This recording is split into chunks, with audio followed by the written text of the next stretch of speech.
Shalom y bienvenidos a Vía Haftaj Israel, una frase hebrea que significa amarás a Israel. Esperamos que se queden con nosotros, ya que nuestro maestro, el Dr. Baruch, nos compartirá una enseñanza expositiva de la Biblia. El Dr. Baruch es profesor titular del Instituto Zera Abraham, con sede en Israel.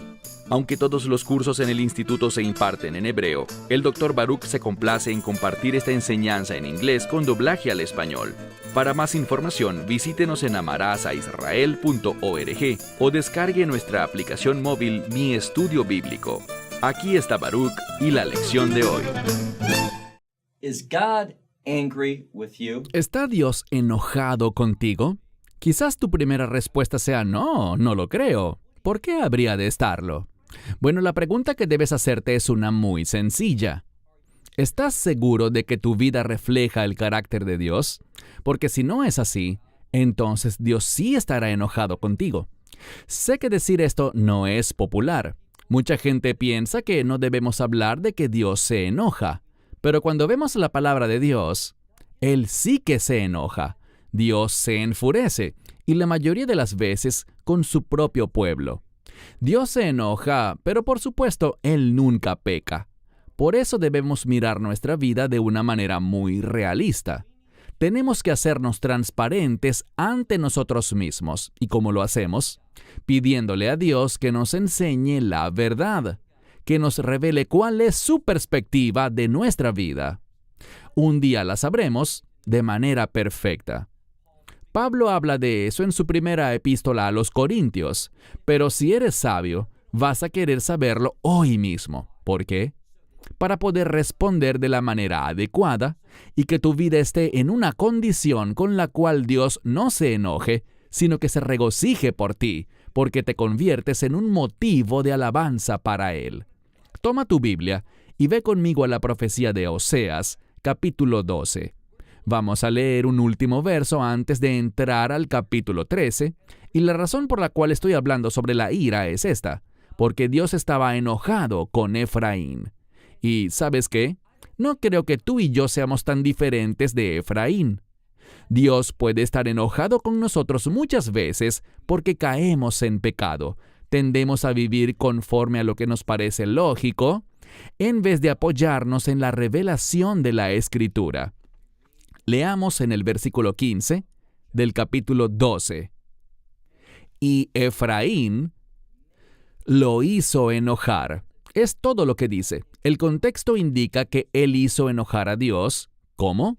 Oseas utiliza el término amargamente. Dios estaba amargamente enojado con Efraín. Dice aquí que por tal razón dejará su sangre sobre él. Eso significa la culpabilidad de sangre. Efraín está en una posición muy difícil.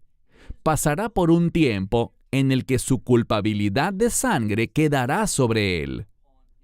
No solo eso, también dice, y su afrenta volverá a él. ¿De quién? De parte de su Señor. Debemos tener un entendimiento correcto de cómo Dios actúa. Y si eres insensato, vas a decir, bueno, eso era en el Antiguo Testamento. No, aunque está en el Antiguo Testamento, Dios es el mismo Dios. No hay un Dios del Antiguo y un Dios del Nuevo Testamento. El Mesías vino a cumplir las promesas del pacto de Dios, no a cambiarlas. Vino a pagar el precio por el pecado, no a quitar la definición de pecado, como si ahora pudiéramos hacer cualquier cosa y Dios simplemente lo aceptará. Esa no es la verdad bíblica. Necesitamos ver las cosas desde una perspectiva bíblica. Y lo primero que debemos considerar es cómo Dios nos percibe a ti y a mí. Si está complacido con nosotros o no. Dicho esto, avancemos al capítulo 13. En este capítulo encontramos una gran declaración sobre un potencial perdido. Déjame decirte que la mayoría de los creyentes estamos muy alejados del potencial que Dios nos ha dado. Dios quiere que logremos grandes cosas para su reino. Tal vez no sean cosas grandes desde el punto de vista del mundo. Puede que el mundo no lo note, pero Dios sí. Sus ángeles también. Por ejemplo, cuando una persona verdaderamente se arrepiente, recibe el mensaje del Evangelio y acepta a Yeshua en su vida, ¿eso acaso sale en las noticias? ¿Vienen los reporteros a entrevistarlo? Absolutamente no. Pero la Biblia dice que los ángeles en el cielo se regocijan. Lo que es importante para Dios raramente es importante para este mundo. Ahora, hablé de un potencial perdido. ¿Por qué? Porque de eso es de lo que el capítulo 13 habla. Leamos el verso 1. Cuando Efraín hablaba, entonces aquí Dios le dio una unción a Efraín. Dice que cuando Efraín hablaba, ¿qué pasaba? Las personas temblaban, el pueblo se estremecía por la revelación que venía de los hijos de Israel. También dice, Él fue exaltado en Israel. Algo grandioso. Dios le dio una gran posición, le dio poder, le dio tantas cosas. Él fue exaltado en Israel. Pero, ¿qué sucedió? Dice, mas él se hizo culpable en Baal, es decir, con esos falsos dioses. ¿Y qué pasó? Como resultado, fue culpable de idolatría y murió. Entonces, lo que necesitamos entender es esto. Debemos asegurarnos de que antes de morir, estemos cumpliendo el potencial que Dios nos dio. No queremos llegar cuando estemos delante de la presencia de Dios y darnos cuenta de cuánto hemos quedado cortos de su gloria y de sus propósitos. Esto nos da esperanza porque todavía hay tiempo para cambiar, hay tiempo para corregir y que el poder de Dios nos dé la capacidad de cumplir el potencial que Él tiene para nuestra vida. Avancemos al verso 2.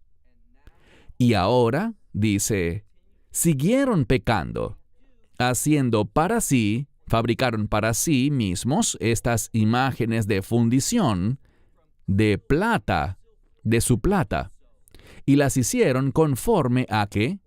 Y la palabra aquí significa conforme a su diseño. Estamos hablando de idolatría. Israel se apartó de su potencial, cayó de la autoridad que Dios le había dado a Israel. ¿Por qué? Por la idolatría. Y lo primero que Dios dice acerca de estos ídolos hechos de plata es esto, que fueron hechos conforme al diseño o a su diseño. La idolatría siempre es así. Siempre se basa en lo que nosotros queremos. Los ídolos dicen lo que nosotros queremos que digan. Lucen de la manera que nosotros queremos que luzcan. La idolatría siempre refleja cómo pensamos y no cómo piensa Dios. Así que siguieron pecando, haciéndose estas imágenes fundidas de su plata, conforme a su diseño. ¿Y qué eran estos? Dice ídolos. Obras de artífice, todos ellos. Y a esos ídolos les dicen los sacrificios de la humanidad. Tenemos que entender lo que dice aquí. Es el término Adam, hombre, los sacrificios del hombre. A lo que esto se refiere es a un cambio.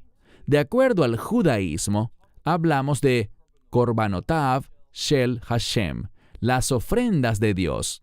Es un término importante, pero en vez de hablar de las ofrendas de Dios, ¿qué están haciendo? Están haciendo los sacrificios del hombre. ¿Y cuál es el resultado? Bueno, están besando becerros. Obtienen el privilegio de acercarse según los sacrificios que ellos mismos hacen para luego besar al becerro de oro o de plata. ¡Qué ridículo! Y le dan tanta importancia a eso. Todo esto los hace quedarse cortos de lo que Dios los ha llamado a hacer. Leamos ahora el verso 3. Por tanto, ellos serán como la nube de la mañana. Dios es un Dios de precisión. Por tanto, cuando Israel se desvía, toda su gloria, todo su llamado, todo este maravilloso potencial que Él tiene, dice que se pueden ir rápidamente. ¿Por qué? Mira de nuevo el verso 3. Por tanto, serán como la nube de la mañana, como el rocío de la madrugada que se va, o sea que se desvanece rápidamente, como el tamo que se dispersa en la era, como el humo de la chimenea. Dios está diciendo aquí que nosotros, por nuestra cuenta, no somos nada. No hay nada longevo, no hay nada que perdure, no hay nada que permanezca, a menos de que Dios sea parte de ello. Cuando Dios se aparta de nosotros, nuestra vida es vanidad. Y esta palabra vanidad a veces es la palabra hevel. ¿Por qué lo digo? Porque la misma palabra para vanidad puede usarse también en relación con el vapor. ¿Has visto, por ejemplo, cuando alguien cocina afuera? ¿Ves ese vapor que sube del asador, de esa fuente de calor? Lo ves por un segundo y luego desaparece. De eso es de lo que está hablando aquí. Ese potencial es algo precioso, porque si no tenemos cuidado, simplemente se evaporará ante nuestros ojos. Verso 4. Porque yo, el Señor tu Dios, y nuevamente dice, Me'eretz Misraim, desde la tierra de Egipto. Todo lo que se está mencionando aquí es el éxodo. Está hablando de redención. Está hablando de la solución. La solución para mi vida comienza con la redención. ¿Qué es la redención? No es solo que mis pecados son perdonados, sino que yo tenga victorias sobre mis pecados, que ya no tenga que vivir bajo su autoridad ni someterme a su poder. Otro aspecto de la redención es que me convierto en una posesión. La redención es una transacción, un término de contabilidad, lo que significa que tiene que ver con una compra. Por medio de la redención, ahora le pertenezco a Dios. Dios toma posesión de mi vida. Él se hace responsable de mí y, por lo tanto, obrará en mí para llevar a cabo sus propósitos. Si me someto, tendré una experiencia de gozo. Si me rebelo, Dios será siempre un Padre fiel, como hemos dicho muchas veces. Él nos ama y por lo tanto nos va a disciplinar. En este pasaje leemos, yo el Señor su Dios, ¿qué dice? Desde la tierra de Egipto. Yo soy Dios y no hay otro que debas conocer, y no hay otro Salvador fuera de mí. Dios le está diciendo a Israel, solo hay una esperanza para ti. Si tienes algún interés en cumplir este potencial, en llegar a ser ese pueblo que realmente tendrá un destino eterno, entonces, solo conmigo lo podrás lograr. Solo conmigo esto podrá hacerse realidad. Y Él no lo está diciendo solo a los hijos de Israel hace unos 2700 años atrás. Esto sigue teniendo relevancia para ti y para mí en nuestra vida. Dios puede restaurar lo que la langosta ha consumido. Es decir, quizá pienses que has arruinado todo, que has pasado gran parte de tu vida perdiendo el tiempo, en vanidad, como una niebla, un vapor. Pero entiende, Dios puede restaurarte. Dios puede hacer que el tiempo que te queda sea sumamente fructífero, desde la perspectiva del reino. Y eso es lo que está diciendo, no hay otro. Si esto te interesa, si lo quieres, no hay otro lugar al cual acudir, sino a Él. Pero aquí está el problema, verso 5. Él dice, yo, el Señor, dice, yo te he conocido, ¿dónde? En el desierto. Y si no estamos dispuestos a ir al desierto, ahí está el problema, la mayoría no quiere. Muchos dicen, ¿al desierto? ¿En serio? ¿Qué hay allí? Nada excepto Dios. Pero ¿cuál va a ser mi fuente de sostén? Solo Él. El desierto te obliga a confiar y depender de Dios. Y mucha gente no se siente cómoda haciendo eso. Esto es lo que muchos piensan. Bueno, yo no sé nada sobre la vida después de la muerte. No sé si existe o no, pero solo por si acaso, confiaré en Dios mi eternidad. Diré la oración que me han dicho que debo decir. Haré eso como un seguro para después de la muerte y espero que funcione. Pero por ahora esta es mi vida y la vivo a mi manera. ¿Qué persona tan vacía y necia piensa así?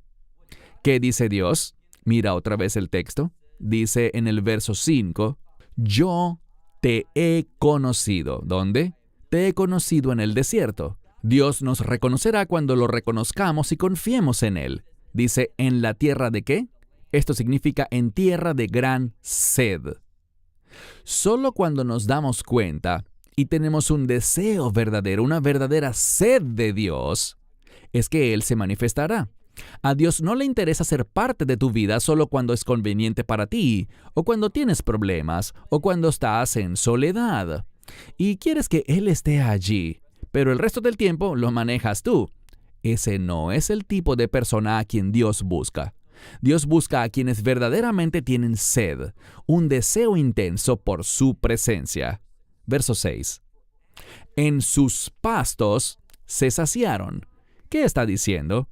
Dios los sacó del desierto y los llevó a pastos. Y en esos campos ellos fueron saciados. Pero aquí está el problema. Tomaron esas bendiciones, tomaron esa satisfacción y en lugar de agradecerle, adorarlo y confiar más en Él, ¿qué pasó? Dice, cuando se saciaron, creció su corazón, es decir, se volvieron orgullosos y altivos con toda la abundancia de su provisión. Y por lo tanto, ¿qué hicieron? Dice, y se olvidaron de mí. Esta es la verdad. Muchos de nosotros vivimos de esta manera. Si examinamos nuestras acciones, no hay evidencia de nuestra fe en Dios. Nos hemos olvidado de Dios. Verso 7. Dice, pero yo seré para ellos. Dios es fiel. Si tú haces un pacto con Él, tal vez quieras dejarlo. Tal vez pienses que lo dejaste, pero Dios no te va a dejar. ¿Y cómo será Él? El verso 7 es poderoso. Dice, seré para ellos como león, como Namer. Namer es algo como un tigre o un leopardo, un animal fuerte y poderoso. Él dice, seré como un tigre en el camino. ¿Hacia dónde? Hacia Asiria. Algunos traducen Asiria como los acecharé, pero ese no es el contexto. El contexto es que Él va, ¿a qué? Él va a enseñarles algo en el exilio. Es lo que está diciendo, voy a ser fuerte en tu vida, en el exilio, para traerte de vuelta. Para eso existe el exilio en primer lugar. Dice, allí me encontraré contigo. ¿Cómo? Como una osa que está sufriendo, podríamos decir. Este término para sufrir tiene que ver con una osa a la que le han matado a sus cachorros. Piensa un segundo en esa osa que está sufriendo y de pronto, en un momento, ella ve al que ha causado la muerte de sus cachorros. ¿Cómo reaccionará? A eso se refiere Dios, que Él se encontrará con ellos como una osa que sufre y que desgarrará la cubierta de su corazón. Es decir, tal como en una cirugía de corazón abren tu pecho, eso es lo que quiere decir, descubrir el corazón y ¿qué más? Los devorará. Allí seré como un león, un sinónimo para león, como bestia del campo. ¿Los voy a qué? Los voy a desgarrar. Dios está diciendo que este exilio será una experiencia muy dolorosa. Dios mostrará su poder en el juicio que derramará sobre Israel. ¿Por qué? Porque Él quiere un arrepentimiento sincero y verdadero. Avancemos al verso 9. Dice, y tu destrucción, oh Israel, ¿a qué se debe?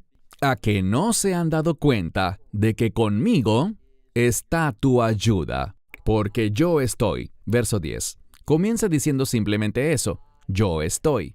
Así nomás. Dios está, pero luego hace la pregunta. ¿Dónde está tu rey?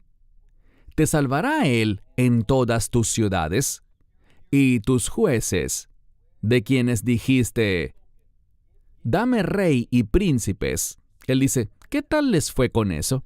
Esos jueces, ¿dónde están? Y dice, yo te di rey en mi furor. ¿Pero qué pasó? Y lo quité en mi ira. Verso 12. El verso 12 nos da una expresión muy clara de la condición espiritual de Israel. Dice, la iniquidad de Efraín está atada. Su pecado está ¿qué? Sefuná, es decir, escondido. Lo que esto significa es que está escondido para él. Él lo ha atado todo. Ha intentado hacer lo mejor posible para ocultarlo. Y lo que Dios hará es esto. Él le dará el exilio que se ha hecho necesario para que pueda reconocer el pecado en su vida. Y comenzamos esta enseñanza diciendo, ¿está Dios enojado contigo? La primera respuesta fue no, no lo creo, espero que no. Pero la realidad puede ser esta, que Dios sí está enojado contigo y conmigo. Él nos ama, pero uno puede amar a alguien y aún así estar muy enojado con esa persona. Dios se enoja contigo, no porque le hayas causado tristeza o dolor y le estés arruinando el día. Dios está completo, Él no depende de nada, Él no necesita absolutamente nada. El enojo de Dios no es por lo que le haces a Él, sino por lo que te haces a ti mismo. La ira de Dios se dirige a ti porque te estás engañando a ti mismo cuando no te sometes a su voluntad para tu vida. Así que dice, la iniquidad de Efraín está atada, su pecado está escondido. Verso 13. Dice, los dolores de parto vendrán sobre él. Y recuerden algo, cuando buscamos en la Biblia, los dolores de parto aparecen, por ejemplo, en el libro de Jeremías y también en los Evangelios. El Mesías habló de que vendrán dolores de parto en los últimos días. ¿Para qué? Para preparar al pueblo para la redención de Dios. Digo esto con frecuencia y quiero repetirlo. Cuando hablamos de redención, hay dos palabras distintas e independientes que producen la redención. La primera palabra para redención habla del pago, el costo de la redención. ¿Recuerdan que dije que redención es una palabra de contabilidad que implica una transacción? Entonces hay un pago. Pero también está el resultado, la consecuencia de ese pago, y ese es otro concepto relacionado con la redención. De ese es del que se está hablando aquí, cuando dice dolores de parto. Estas son las cosas que tienen que suceder para que la redención de Dios, su resultado, es decir, para que el reino sea establecido. Dice que los dolores de parto vendrán sobre él porque es un hijo insensato. ¿De qué está hablando? La mayoría de las personas no reconocerán los dolores de parto cuando ocurran. No se darán cuenta de que Dios estará obrando, de que Dios está tratando de llamar nuestra atención. Estas cosas que Dios permite o que Él provoca son para prepararnos. Muchos simplemente se enojarán con Dios diciendo, ¿dónde está ese Dios de amor, ese Dios de perdón? Si esto está pasando, no creo en Él. He hablado con muchos sobrevivientes del Holocausto y me parte el corazón lo que atravesaron, las pérdidas que sufrieron. Pero, ¿sabes qué me parte aún más el corazón que todas esas cosas? Que las horribles atrocidades que tuvieron que enfrentar y soportar, que muchos de ellos culpan a Dios.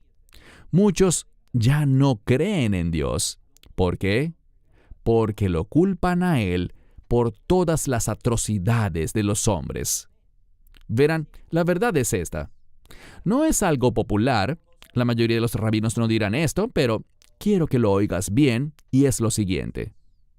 Lo que encontramos bíblicamente es esto. Cuando el pueblo se aparta de Dios, Dios se aparta de ellos. Y eso abre puertas al enemigo. Debemos dejar de culpar a Dios por las acciones del enemigo. La gente dice, ¿dónde estaba Dios? Dios siempre es fiel. Cuando no le somos fieles, Él da un paso a un lado. Lo hemos visto muchas veces en nuestro estudio de la profecía de Oseas. Si te apartas de mí, yo me aparto de ti. Esto es de lo que está hablando. Avancemos. Leamos de nuevo el verso 13. Hablando de los dolores de parto, dice, pero Israel es un hijo insensato. ¿Responderán o no? Mira el final del verso 13. Habla de un niño que nace. Dice, al tiempo no permanecerá en el taburete de parto. Lo que tenemos aquí es un modismo. Cuando un niño está por nacer, cuando la mujer está en labores de parto, cuando está a punto de dar a luz, ella se sentaba en aquella época en un taburete de parto, como dice literalmente el verso. Ella está esperando que este bebé salga. Y el modismo dice que un hijo sabio no retrasa su nacimiento. Él procura salir rápidamente del vientre porque mientras más tiempo permanezca allí, en medio de esos dolores de parto, más peligroso será para este niño. Así que dice Israel y da una expresión. Es como un hijo insensato que permanece allí demasiado tiempo. Un hijo sabio sale rápido. El mensaje es que debemos responder rápido al llamado de Dios. Los dolores de parto están cerca y por lo tanto debemos responder y reconocerlos, haciendo lo que nos invitan a hacer, prepararnos para la redención final. Avancemos al verso 14. Dice: de la mano del Seol, el lugar de los muertos, los habría redimido. De la muerte misma los habría redimido. Dos palabras diferentes para redención. Dice, yo lo habría hecho. Yo habría sido tu plaga, oh muerte. Yo habría sido tu destrucción, oh Seol. Pero ¿qué pasó? Como el pueblo no respondió, él dice, por tanto, escondí la consolación. ¿Recuerdan el término Nahum? Esta es la misma palabra en una forma diferente. Dice, escondí esta consolación de mis ojos. Dios no la extenderá. ¿Por qué? Porque no están dispuestos a responder. Te pregunto algo. ¿Estás listo para responder a Dios? ¿Quieres ponerte serio con Él en tu vida? Bueno, avancemos con el verso 15. Porque Él será fructífero entre sus hermanos y Él vendrá, el juicio vendrá, el Espíritu del Señor subiendo desde el desierto.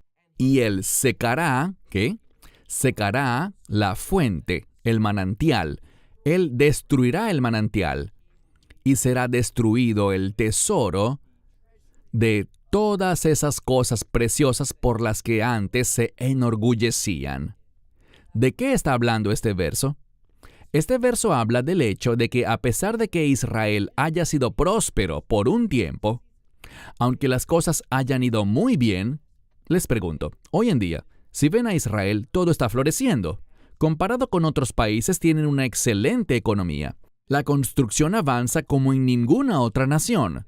Cosas buenas están sucediendo. ¿Significa eso que Dios está complacido con Israel? Nada que ver. Vemos problemas espirituales dentro del judaísmo que han estado allí desde hace siglos. ¿Y qué dice Dios que hará? Si se fijan aquí, Él dice que traerá su juicio al final. Los dolores de parto llegarán. La pregunta es, ¿será Israel sensible y responderá correctamente? ¿Lo reconocerán? Y la pregunta que te hago para cerrar es esta. ¿Vas a responder a esta profecía? ¿La vas a tomar en serio, sabiendo que Dios es fiel, con el deseo de que Él obre en tu vida conforme a lo que ha prometido hacer con los que confían en Él? Mi esperanza y mi oración es que confíes en Él conforme a la verdad de su palabra. Y a todo esto decimos, amén. Esperamos que te hayas edificado con el mensaje de hoy y lo compartas con otros. Te invitamos a seguir nuestros estudios cada semana por este canal y por el portal de YouTube de Amarás a Israel. También puedes descargar nuestra aplicación móvil gratuita, Mi Estudio Bíblico. Finalmente, para obtener más información sobre nosotros, visita nuestra web amarasaisrael.org, donde encontrarás otras conferencias de Baruch en audio, video y texto. Hasta el próximo programa. Que el Señor te bendiga en Yeshua HaMashiach, Jesús el Mesías, mientras caminas con Él. Shalom desde Israel.